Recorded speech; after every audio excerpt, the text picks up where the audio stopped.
Hotel Saravana Bhavan സ്റ്റൈലിൽ കാരച്ചട്നി ഉണ്ടാക്കാം. തേങ്ങ ചേർക്കേണ്ട ആവശ്യമൊന്നുമില്ല. നല്ല തിക്കായിട്ടുള്ള ചട്നിയാണ്. ഇത് ഉണ്ടാക്കാനായിട്ട് വളരെ എളുപ്പമാണ്. അപ്പോൾ അതെങ്ങനെ ഉണ്ടാക്കാമെന്ന് നമുക്ക് നോക്കാം. ചീഞ്ചട്ടി വെച്ച് ചൂടാകുമ്പോൾ എണ്ണ ഒഴിച്ചു കൊടുക്കാം.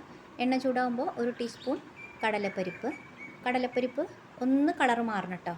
ഒന്ന് കളറ് മാറി വന്നതിന് ശേഷം ഇതിലേക്ക് 1 ടീസ്പൂൺ ഉഴുന്നും പരിപ്പ് ചേർത്ത് കൊടുക്കാം. കൂടെ തന്നെ ഒരു 1/4 ടീസ്പൂൺ മുഴുവൻ മല്ലി ചേർത്ത് കൊടുക്കാം.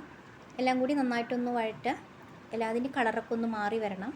ഇനി ഇതിലേക്ക് നമ്മുടെ എരിവിന് ആവശ്യത്തിന് ഉണക്കമുളക് ചേർത്ത് കൊടുക്കാം. അപ്പോൾ ഞാൻ 2 ഉണക്കമുളക് ചേർത്ത് കൊടുക്കണുള്ളൂ കേട്ടോ. ഇവിടെ എരിവ് കുറച്ച് കുറവാണ് കഴിക്കുക.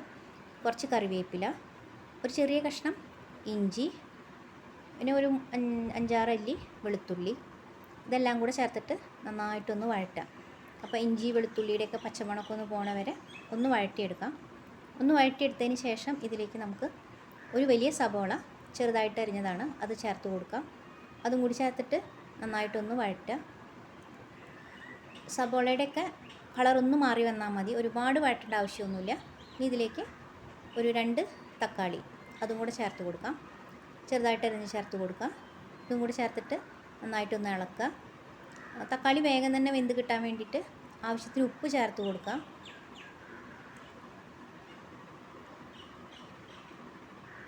അതുപോലെ തന്നെ ഒരു ചെറിയ കഷ്ണം പുളി, ഇതും കൂടെ ചേർത്തിട്ട് നന്നായിട്ടൊന്ന് വഴറ്റിയെടുക്കാം. തക്കാളിയും ഒക്കെ നന്നായിട്ടൊന്ന് വെന്ത് ഉടഞ്ഞ് വരണം. ഇപ്പോൾ തക്കാളിയൊക്കെ നന്നായിട്ട് വെന്ത് ഉടഞ്ഞ് വന്നിട്ടുണ്ട്. അതേപോലെ തക്കാളി നന്നായിട്ടൊന്ന് ഉടഞ്ഞ് വരണം കേട്ടോ. ഇതിലേക്ക് കുറച്ച് മഞ്ഞൾപ്പൊടി, ഒരു 1/4 ടീസ്പൂണൊക്കെ ചേർത്ത് കൊടുത്താൽ മതി. മഞ്ഞൾപ്പൊടിയും കൂടി ചേർത്തിട്ട് നന്നായിട്ടൊന്ന് വഴറ്റുക. ഇനി ഇതിലേക്ക് കുറച്ച് മല്ലിയില, ഒരു പിടി മല്ലിയില ചേർത്ത് കൊടുത്താൽ മതി. മല്ലിയിലയും കൂടി ചേർത്തിട്ട് നന്നായിട്ട് ഇളക്കുക. നന്നായിട്ടൊന്ന് ഇളക്കിയതിന് ശേഷം തീ ഓഫ് ചെയ്തതിന് ശേഷം നമുക്ക് തണുക്കാനായിട്ട് മാറ്റി വയ്ക്കാം. നന്നായിട്ട് തണുത്തതിന് ശേഷം അരച്ചെടുക്കാം.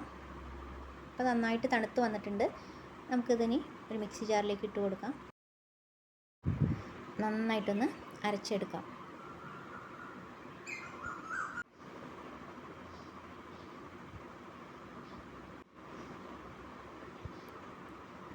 അപ്പോൾ നന്നായിട്ട് അരച്ചെടുത്തിട്ടുണ്ട്. കണ്ടോ, നല്ല തിക്കായിട്ടുള്ള ചട്നിയാണ്. തേങ്ങയൊന്നും ചേർത്തിട്ടില്ലെങ്കിലും നല്ല തിക്കാണ്. ചട്നി കുറച്ച് ലൂസായിട്ട് വേണമെന്നുണ്ടെങ്കിൽ അതിൽ കുറച്ച് വെള്ളം ഒഴിച്ച് കൊടുത്താൽ മതി കേട്ടോ. ഇനി ഇതിലേക്ക് നമുക്ക് വറുത്തിടാം.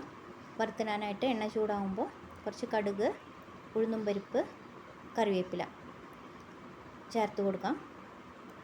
ശരിക്കും നമ്മൾ ഹോട്ടലിൽ നിന്ന് കഴിക്കണ കാരച്ചട്നിയുടെ അതേ ടേസ്റ്റ് തന്നെയാണ് കേട്ടോ. നല്ല സ്വാദുണ്ട്. പിന്നെ എരിവ് നമ്മുടെ ആവശ്യത്തിന് കൂട്ടിയും കുറച്ചൊക്കെ ഇടാം കേട്ടോ. അപ്പോൾ ഞാനിവിടെ എരിവ് കുറവായാലും 2 ഉണക്കമുളക് ഇട്ടിട്ടുള്ളൂ. നിങ്ങൾക്ക് എരിവ് കൂടുതൽ വേണമെങ്കിൽ കൂടുതലൊക്കെ ചേർത്ത് കൊടുക്കാം. നിങ്ങളെല്ലാവരും ഉണ്ടാക്കി നോക്കൂ. ഉണ്ടാക്കി നോക്കിയിട്ട് അഭിപ്രായം പറയാൻ മറക്കരുത്. ഇഷ്ടമായെങ്കിൽ ഷെയർ ചെയ്യണം, കമൻറ്റ് ചെയ്യണം, ചാനൽ സബ്സ്ക്രൈബ് ചെയ്യണം.